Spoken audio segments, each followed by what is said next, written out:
What's the most corrupt thing you've witnessed your employer do? A few years ago I was living at a McDonald's in Oak Ridge, Tennessee. The area manager decided to save the store, so she became very involved in its day-to-day micromanagement. One payday morning she made an announcement that, because everyone kept coming in asking for their checks and bothering her, she would be giving them to us when she felt we deserved them. I called the local Department of Labor, who referred me to the state, who referred me back to local, who then told me they just didn't care and weren't looking into it. It eventually resolved itself anyway when she handed checks out the next day.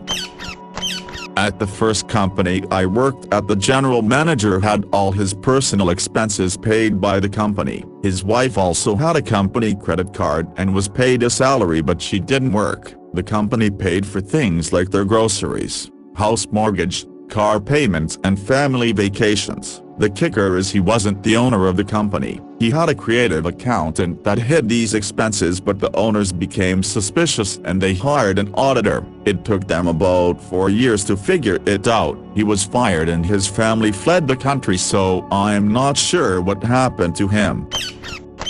I used to work at a place that was owned by an organization with some political affiliations. There was a rich Middle Eastern investor who owed my employer money, literally millions, from a contract that they simply never paid. It was quite a sensitive issue and one that everyone really wanted to keep out of court. Some negotiations took place and the investor agreed to pay, but in return, wanted a spot on the board. Everything was agreed. The guy would pay and then there would be a big party event, with some press, for his appointment to the board. At any rate, a few weeks before this was supposed to happen, the head of my organization became very ill and needed surgery and was gone for several weeks. The big party where the investor would become a member of the board had to be delayed. It turns out, our big boss wasn't actually sick at all and did not need to have surgery. Actually, what happened was, the head of the organization that owned my employer was running for political office and was worried about the optics of the whole event, only being able to get this rich Middle Eastern dude to pay us what he owed by putting him on the board and granting him a bunch of power over the organization, and basically ordered our boss to feign a long illness that would require the event to be delayed until after the election. TBH, I can't remember, as I worked there about 15 years ago, but more than likely they were. The company is still in operation, illegally, and I just read a news article about them. From 2016, the article said the reporter called the place to try to dispute the ticket and the person they spoke to threatened them with legal action if they didn't pay the ticket. When the news tried to contact them, the company refused to speak to the reporters. The article also stated that the company takes in over $600 million annually in parking fees.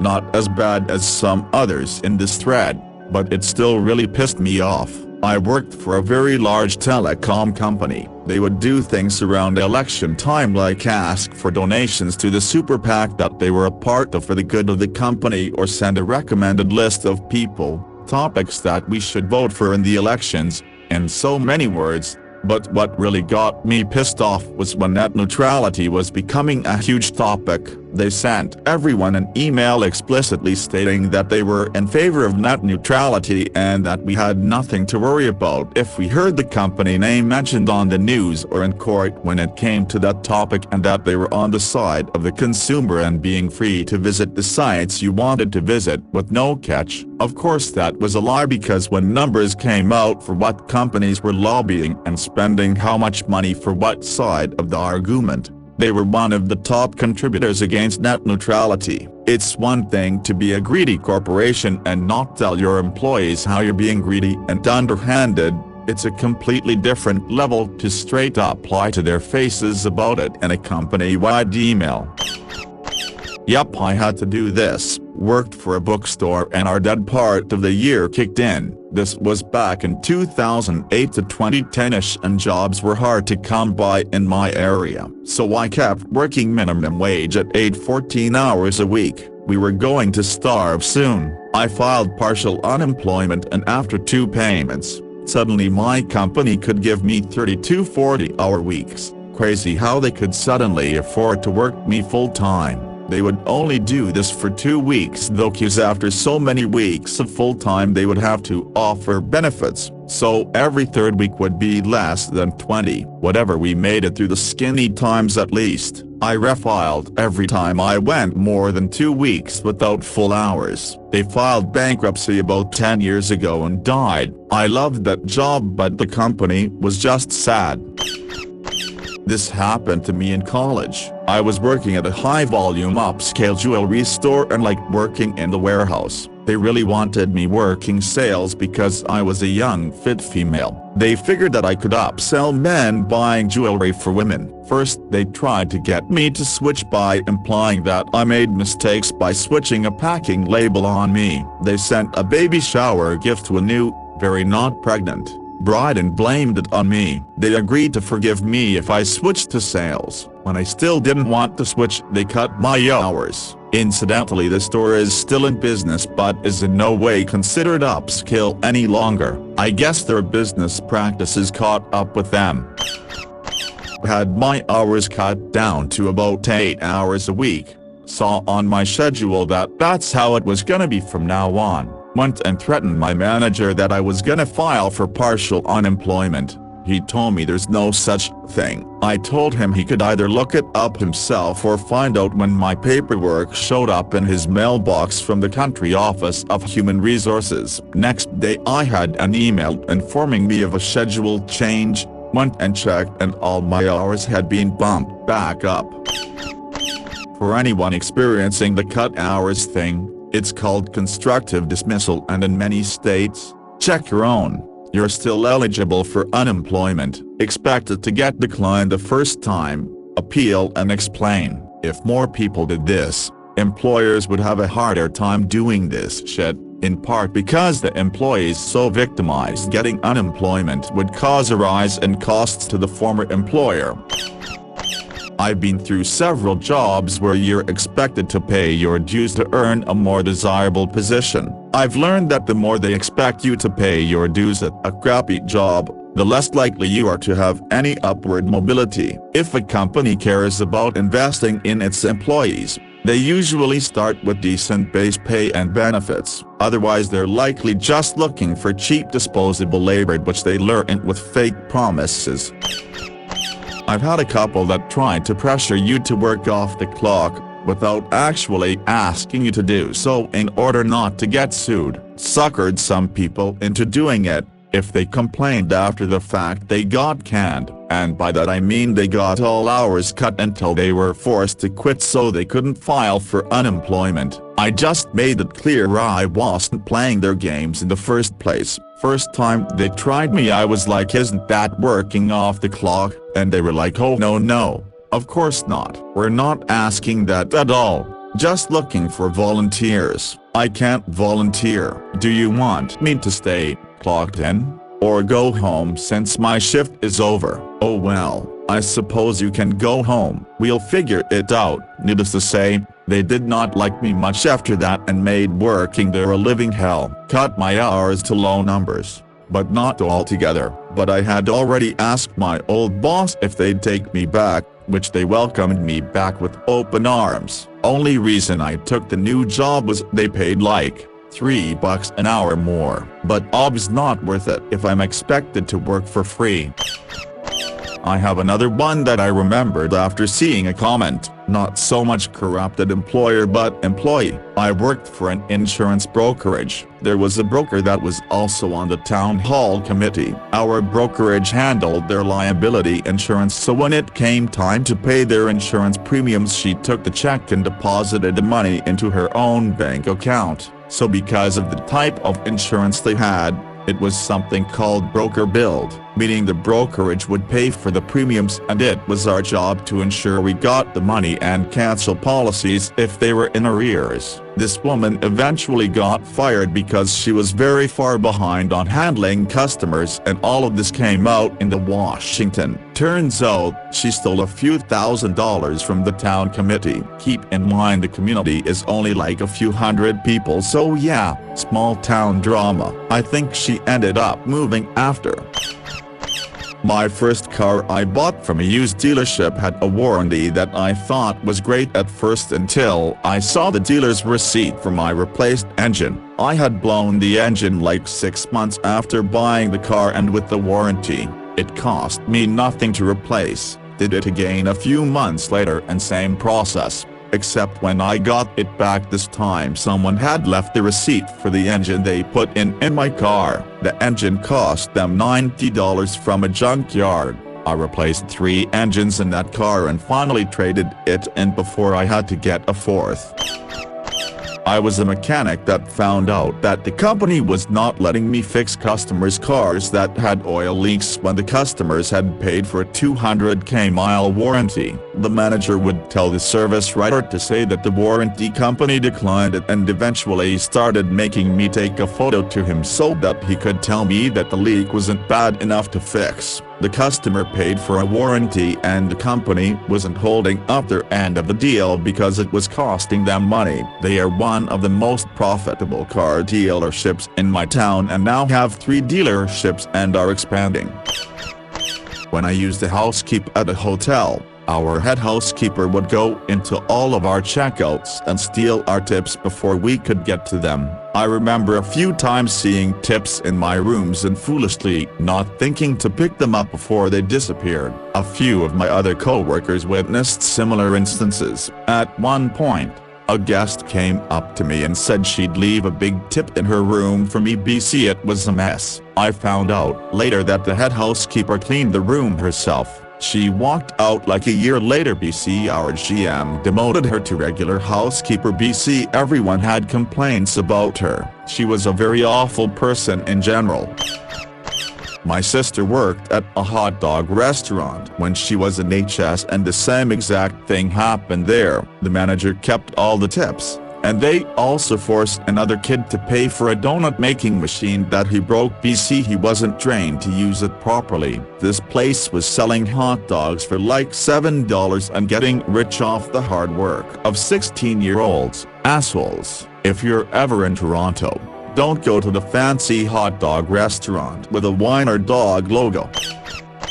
My girlfriend used to work at a deli where the owner was taking half the tips. She's never worked food, so she suspected it was wrong, but didn't know for sure. She asked me like, hey, is this normal? As I was a chef for a couple of years, and I explained how taking tips as the owner is probably the most frowned upon thing you can do in the food service industry. I was working at a small brewery bar and caught the owner dipping into the tip jar at the end of big nights. It was a new place that just opened and was kind of struggling during the off-season. We literally had a staff of 2 bartenders and the owner's husband and wife, so the bar staff would pool and split that day's tips. Come to find out that he was taking a cut of the tips because he worked there too. When I confronted him, I explained that it's actually a violation of the FLSA. In fact, it's even an exact example listed as illegal things to do with tips. He argued that it was his right as owner and fired me, so I reported him to Department of Labor. Worked in a restaurant that didn't allow employees to work over 40 hours as they did not want to pay any overtime. Instead, if you wanted to work extra or if they asked you to work extra, they would delete hours off of your time card to keep it under 40. They always asked you when they did that in a kind of hush-hush way, so it wasn't exactly without permission, but I think it was bullshit all the same. Would you like to know why? It's because if you steal from your boss, you go to prison. If your boss steals from you, it usually doesn't get reported. If it does get reported, there's no jail time, but you have the option to sue. Suing takes years and the judgment doesn't usually amount to all that was stolen, and your lawyer takes their cut out of the judgment. The ruling class made theft profitable when they do it, and unprofitable when we do it. and that is why they're the country's biggest thieves. Growing up, my father always told me to save my pay stubs and time receipts. I ended up working a job in my early 20s at an airport moving cars. I get my paycheck one day and I realize that it's not right, so I do a little digging, and a lot of math, and I figure out that the company was taking hours from me. I ask around and it turns out that they were taking hours from literally everyone at the job site. After doing more math, we figured out that over the 6 months we all worked together, the company had stolen a combined 400 hours from 8 people.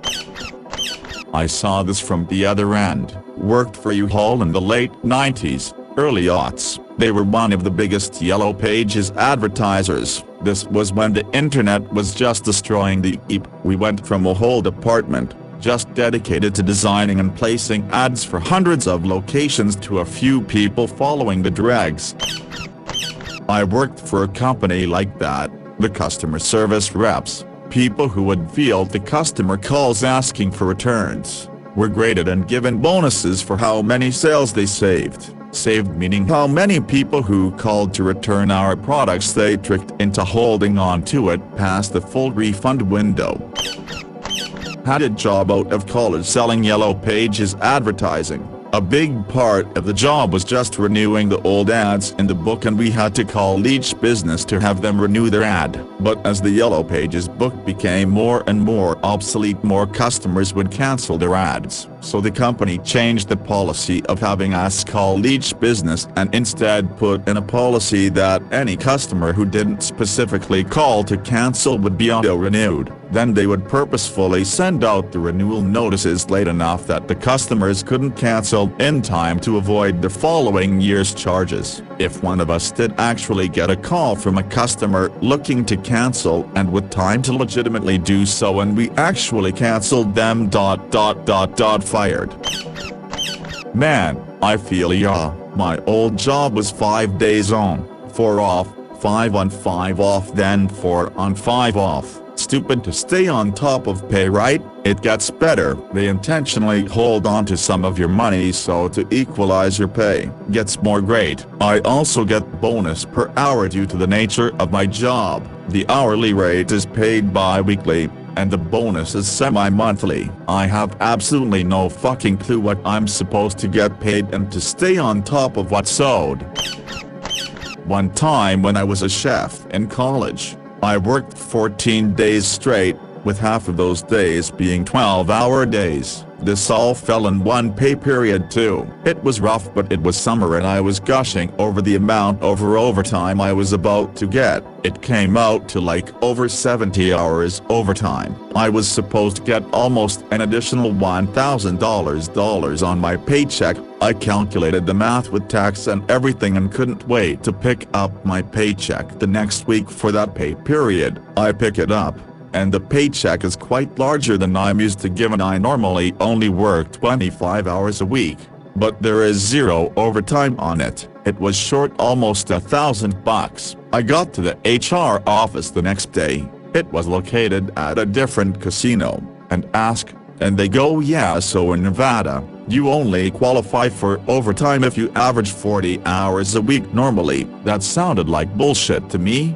But I asked my mom, who used to run finances for our family business, and she says that is in fact 100% bullshit. She pulled up the statute online and it clearly said if you exceed 8 hours in a day, you get overtime. It said nothing about a weekly average. So printed that bitch out and drove right back down to the HR office, and showed it to them. The lady at the desk who just told me that like calls out the head of HR. She would frequent the different locations to check in with people and was always nice, but you could always tell she was shady as fuck. They both seemed to get very nervous and in a stuttering voice, okay, we will reevaluate. I never heard anything or got any apology, but when the next paycheck came, the exact amount of overtime I calculated was put on that paycheck down to the penny. I tell some of the other guys in the kitchen what happened, And apparently the family who owned the casino or restaurant was located and was known for pulling shit like this, making accounting errors, knowing a lot of people who do direct deposit don't even look at their pay stubs. Funny how these accounting errors always ended up in saving the company money,